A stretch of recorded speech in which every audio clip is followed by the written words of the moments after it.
Hello everyone, my name is Vanshika Rastogi and today in this video we will see chemistry.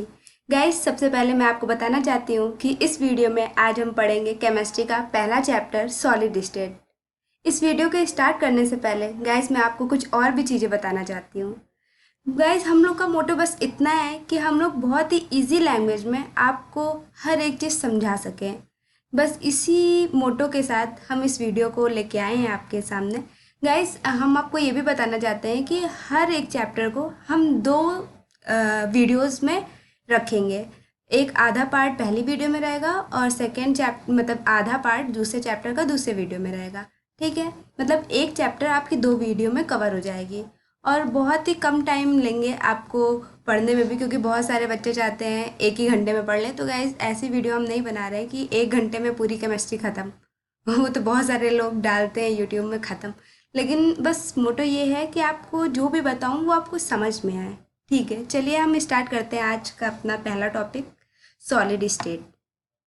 सबसे पहला, solid होता क्या है? Day to day life में हम लोग देखते हैं कि कोई भी चीज़ रखी हुई है या कोई भी बर्तन है बोल दिए ये सॉलिड है, कोई भी लोहा का कुछ भी रखा है बोल दिए सॉलिड है, बर्फ़ है बोल दिए सॉलिड है। रियल में ये सॉलिड है कि नहीं है?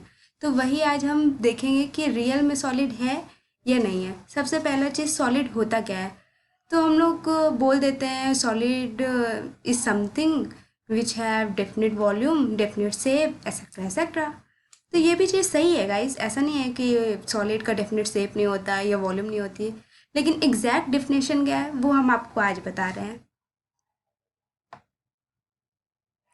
Solid have definite volume, shape and mass due to the short distance between the fixed position of particles and strong interaction between them। ये आपकी एक प्रॉपर डेफिनेशन है कि सॉलिड जो होता है वो डेफिनेट वॉल्यूम होता है, शेप होता है, उसका मास होता है और इसकी जो फोर्सेस होती हैं, इंटरमॉलिक्यूलर फोर्स जो होते हैं इसमें, ये बहुत ही स्ट्रॉन्ग होते हैं। इसी वजह से सॉलिड को हम लोग ईजिली ब्रेक नहीं कर सकते हैं। केवल यही एक रीज़न है कि इसके बीच में बॉन्डिंग जो होती है, इंटरमॉलिक्यूलर फोर्स की बॉन्डिंग रहती है, वो बहुत ही स्ट्रॉन्ग रहती है। इसी वजह से हम कोई भी सॉलिड को ईजिली ब्रेक नहीं कर सकते हैं। That's the most important reason. अब हम लोग सॉलिड को दो पार्ट में डिवाइड करते हैं। एक होता है क्रिस्टलाइन सॉलिड, दूसरा होता है अमॉर्फस सॉलिड। चलिए देखते हैं अमॉर्फस और क्रिस्टलाइन सॉलिड होता क्या है। सबसे पहले ये कुछ प्रॉपर्टीज़ भी थी सॉलिड की, जो कि हमने आपको पहले ही बता दिया है कि डेफिनेट मास होती है, वॉल्यूम होता है, शेप होता है, इंटरमॉलिक्यूलर फोर्स इसमें शॉर्ट होता है, डिस्टेंस इसकी शॉर्ट होती है, इंटरमॉलिक्यूलर फोर्स जो होते हैं वो स्ट्रांग होते हैं, और जो कॉन्स्टिट्यूएंट पार्टिकल का मतलब क्या होता है, एटम्स, मॉलिक्यूल्स, आयंस। और ऑब्वियस सी बात है, इतना सबको पता होता है कि कोई भी सॉलिड रहेगा वो रिजिड होता है, तभी वो इजली नहीं टूटता है। अब यहाँ पे हम लोग देखते हैं सॉलिड को दो पार्ट में डिवाइड किया गया है। एक होता है एमॉर्फस, दूसरा होता है क्रिस्टलाइन। ये होता क्या है? क्रिस्टलाइन सॉलिड होता क्या है? क्रिस्टलाइन सॉलिड ये एक सिस्टमैटिक वे में अरेंज होता है। ये इसका एक ऑर्डर फिक्स होता है। वही जगह जो एमॉर्फस सॉलिड होता है उसका ऑर्डर फिक्स नहीं होता है। क्रिस्टलाइन सॉलिड में ऑर्डर फिक्स होने की मतलब क्या है?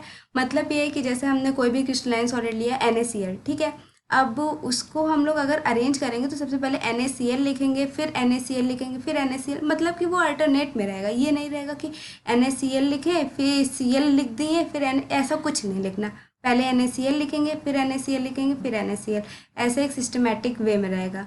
और अगर क्रिस्टलाइन सॉलिड में अगर हम क्रिस्टल को कट करते हैं तो उसका जो सरफेस रहता है वो बहुत ही स्मूथ रहता है। उसी जगह अगर एमॉर्फस सॉलिड को अगर हम लोग कट करते हैं तो उसका जो सरफेस रहता है वो अनइवन रहता है, उसका सरफेस स्मूथ नहीं रहता। मेल्टिंग पॉइंट जो रहती है इसमें शार्प होती है क्रिस्टलाइन में, वही जगह जो एमॉर्फस होता है वहाँ पे मेल्टिंग पॉइंट जो रहती है वो शार्प नहीं होती है। शार्प का मतलब ये है कि एक पर्टिकुलर रेंज में जाके वहाँ पे मेल्ट हो जाता है, लेकिन एमॉर्फस में ऐसा रहता है, मेल्ट हुआ फिर चला, फिर मेल्ट हुआ, फिर चला, फिर मेल्ट हुआ, ऐसा होता है। ठीक है, अब यहाँ पे ये लिखा भी है यहाँ पे बहुत सारी चीज़ें। मोस्ट इम्पॉर्टेंट टर्म क्या होता है क्रिस्टलाइन और एमॉर्फस सॉलिड्स में? क्रिस्टलाइन जो होता है वो एनआइसोट्रॉपिक होता है और एमॉर्फस जो होता है वो आइसोट्रॉपिक होता है। अब ये एनआइसोट्रॉपिक आइसोट्रॉपिक होता क्या है, ये समझने की बात है। आइसोट्रॉपिक और एनआइसोट्रॉपिक कुछ बहुत बड़ा नहीं होता है। आपको जैसे मैंने बताया है कि क्रिस्टलाइन जो होता है वो लॉन्ग ऑर्डर होता है, क्योंकि उसमें अल्टरनेटली रिपीटेड होते रहते हैं क्रिस्टल, और वही जगह एमॉर्फस जो होता है वो शॉर्ट ऑर्डर में होता है।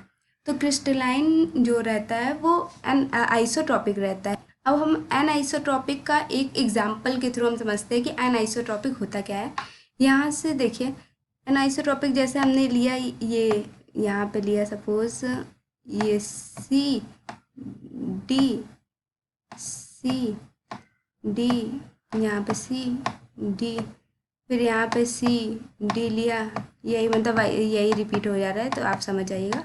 तो मतलब अगर हम इसका फिजिकल प्रॉपर्टी निकालते हैं, फिजिकल प्रॉपर्टी में अगर हम निकालते हैं इसका रिफ्रैक्टिव इंडेक्स, तो देखिए इसका अगर हॉरिजेंटल में निकालेंगे तो इसका रिफ्रैक्टिव इंडेक्स अलग आएगा, और अगर वर्टिकल में निकालेंगे तो इसका रिफ्रैक्टिव इंडेक्स अलग आएगा, क्योंकि ये और डायगोनल में निकालेंगे तो अलग आएगा, क्योंकि ये लॉन्ग रेंज ऑर्डर पे है। और वही जगह एमॉर्फस जो होता है वो आइसोट्रॉपिक होता है, इसमें शॉर्ट रेंज ऑर्डर होता है, तो इसमें रिफ्रैक्टिव इंडेक्स सबका सेम ही आएगा, तो इसका कोई डिफरेंस ही नहीं है। बस यही आपका एक डिफरेंस भी आता है इसमें एमॉर्फस और क्रिस्टलाइन सॉलिड का, इसके बेसिस पे क्वेश्चन भी आते हैं, दो नंबर में आ जाते हैं, पूछ लेता है। अब आइए देखते हैं classification of crystalline solid. Classification of crystalline solid मतलब बॉन्डिंग के थ्रू क्रिस्टलाइन सॉलिड को, क्रिस्टलाइन सॉलिड के ही बारे में हम इस चैप्टर में पढ़ेंगे, एमॉर्फस सॉलिड को नहीं पढ़ेंगे, क्योंकि क्रिस्टलाइन सॉलिड को ही ट्रू सॉलिड माना गया है, इसलिए हम पूरे चैप्टर में क्रिस्टलाइन सॉलिड के ही बारे में पढ़ने जा रहे हैं। ठीक है, अब हम क्रिस्टलाइन सॉलिड को 4 भागों में डिवाइड कर रहे हैं। एक है आयोनिक बॉन्ड, एक है दूसरा है कोवैलेंट, तीसरा है मॉलिक्यूलर, चौथा है आपका मेटेलिक। ठीक है, क्या होता है आयोनिक बॉन्ड, क्या होता है कोवैलेंट, क्या होता है मॉलिक्यूलर, क्या होता है मेटेलिक, क्या होती है। आयोनिक बॉन्ड में कॉन्स्टिट्यूएंट पार्टिकल जो होते हैं वो आयंस होते हैं। कोवैलेंट में कॉन्स्टिट्यूएंट पार्टिकल कोवैलेंट बॉन्ड होते हैं, ये बहुत ही लॉन्ग रेंज ऑर्डर होता है। मॉलिक्यूलर सॉलिड में क्या होता है, मॉलिक्यूल्स होते हैं।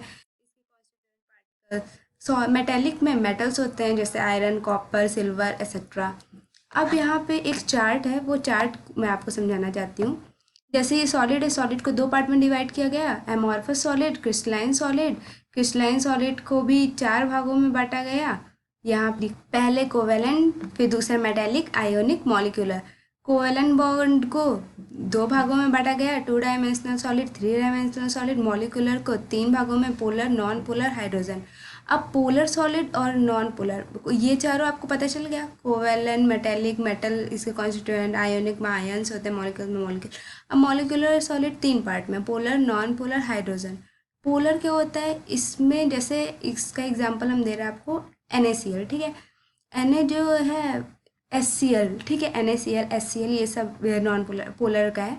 मतलब इसके बीच इलेक्ट्रोनिगेटिविटी जो रहती है उसका डिफरेंस बहुत ज़्यादा होता है। जैसे H प्लस पार्शियल, H के ऊपर पार्शियल पॉजिटिव चार्ज, Cl के ऊपर पार्शियल नेगेटिव चार्ज, तो इसके बीच इलेक्ट्रोनिगेटिविटी जो होता है वो ज़्यादा होता है। और नॉन पोलर में क्या होता है, इलेक्ट्रोनिगेटिविटी 0 ही रहता है, क्योंकि नॉन पोलर का मतलब यहाँ पे H2 हो गया, तो सेम मॉलिक्यूल में इलेक्ट्रोनिगेटिविटी क्या होगी, 0 ही होगी। और हाइड्रोजन बॉन्ड वैसे H2 है, ये सब हाइड्रोजन बॉन्ड के अंदर आते हैं। ठीक है, अब हम नेक्स्ट टॉपिक पे चलते हैं, crystal lattice and unit cell. ये मैं आपको एक रियल लाइफ एग्जांपल के थ्रू बताना चाहती हूँ। जैसे हम इस रूम में बैठे हुए हैं, इस रूम में कितने फेजेस है, एक पीछे वाली वॉल हो गई, एक आगे वाली, एक इधर वाली, एक इधर, 4 हो गई, एक नीचे के ऊपर 6 हो गई, 6 फेजेस हो गए। तो मतलब हम सपोज कर लेते हैं कि ये जो रूम है, ये रूम एक क्रिस्टल है, और जो ये रूम बना हुआ है किस चीज़ से बना हुआ है, ईंटे से बना हुआ है। ईंटे जो हो गए ये हमारे यूनिट सेल हो गए हैं। ठीक है, तो ये जो रूम है ये क्रिस्टल है, और ये किससे बना है, ब्रिक्स से बने हैं, तो ये ब्रिक्स जो है वो यूनिट सेल का काम कर रहे हैं। अब रियल में क्या होता है, ये तो आपको एग्जांपल समझ में आ गया कि क्या होता है। ठीक है, अब यूनिट सेल होता क्या, the smaller repetition unit of a crystal lattice in the is the unit cell, the building block of a crystal. समझ में आया, ये जो एग्जाम्पल है वही को रिलेट करिए, वही लिखा हुआ है। जो स्मॉलेस्ट रिपीटिशन यूनिट्स होते हैं क्रिस्टल की, जो कि क्रिस्टल बनाने के लिए रिपीट होते रहते हैं, वही आपका यूनिट सेल होता है। टाइप्स ऑफ यूनिट सेल जो होते हैं वो, एक होता है यूनिट सेल 14 टाइप्स के भी होते हैं, मतलब कि वो जो रहते हैं, जैसे सीट आपने पढ़ा होगा, वो आप बुक में देख लीजिएगा, बुक में भी दिया है। और बाकी हम उसके लिए आपको नीचे डिस्क्रिप्शन में लिंक भी दे देंगे, तो आपको मेरी वेबसाइट पे भी वहाँ मिल जाएगी। जो इसके 14 ब्रेवेजेस भी उसको बोलते हैं, उसमें आपका रहेगा, एक होता है 7 ब्रेवेजेस, एक होता है 14। तो उसमें आपका रहेगा CTOM, ट्विंकल रामू है, वो ट्रिक होती है याद करने की। क्यूबिक है, मोनोक्लिनिक, ट्राइक्लिनिक, ट्राइगोनल, ये सब पूरा रहता है लिस्ट 7 के। तो उसको आपको याद करना पड़ेगा, उससे आपका 1-2 नंबर का आ जाता है। वैसे वो पूछा नहीं जाता, वो केवल कॉम्पिटिटिव एग्जाम में 1-2 नंबर का आ जाता है, वो बात की बात है। यहाँ पे अब हम देखते हैं types of unit cell. Types of unit cell 3 type के होते हैं, प्रिमिटिव, बॉडी सेंटर्ड और फेस सेंटर्ड।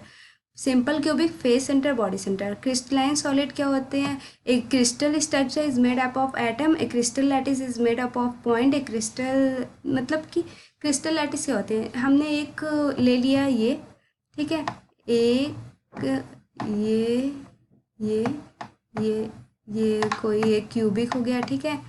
ये जो पॉइंट है, 8 जो पॉइंट है, ये हमारा क्रिस्टल लैटिस है, ठीक है। अब आता है characteristic of crystal lattice. Each point in a lattice is called lattice point. जो क्रिस्टल लैटिस के जितने भी पॉइंट होते हैं उसको लैटिस पॉइंट बोलते हैं, उसको हम लोग लैटिस साइड भी बोलते हैं। Each point in a crystal lattice represent one constituent particle. बाकी lattice point are join by straight line to bring out the geometric of the lattice, ठीक है। ये सब है आपका। मेन आता है इसमें क्वेश्चन जो आते हैं यहाँ से बनते हैं ये 3। सबसे पहला होता है आपका सिंपल क्यूबिक सेल, उसको हम लोग प्रिमिटिव क्यूबिक सेल भी बोलते हैं। इसमें क्या रहता है कि ये आपका क्यूब दिया है, ठीक है। ये क्यूब जो रहता है यहाँ पे एटम, इसमें निकालना है आपको सिंपल क्यूबिक सेल में कितने रहते हैं।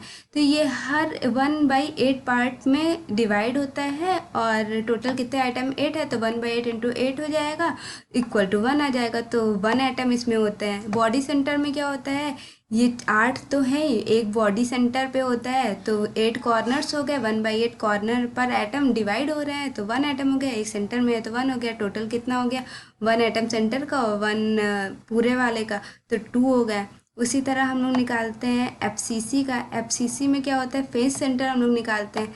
इसमें क्या करते हैं, एग्जाम्पल के थ्रू आप समझिए, ये डायग्राम के थ्रू।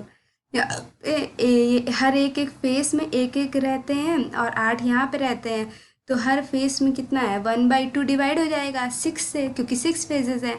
तो यहाँ पे क्या हो जाएगा, 8 इंटू 1/8, वो A1 आ गया। बाकी जो 1/2 इंटू 6 हो जाएगा, 1/2